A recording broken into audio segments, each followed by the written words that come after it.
Әйелге істеген жер бетіндегі ең үлкен жақсылық не? Ол сол туып берген балалардың алдында, басқалардың алдында әйелдің абыройын түсірмесең, сен салақсың, оңбағансың деп деген сияқты жамандамасаң, сыртқа шығып жамандамасаң, істеген жақсылығың сол. Даже балаңа істеген жақсылығың сол, жамандама.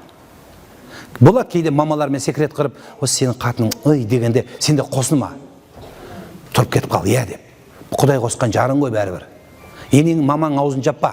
Бірақ қалай болғанда да Құдай қосқан жарыңды қолда, сонда ары қарай бақытты өмір болады. Мына бауырым, біз бауырмашылдықты айтып отырмын ғой мен.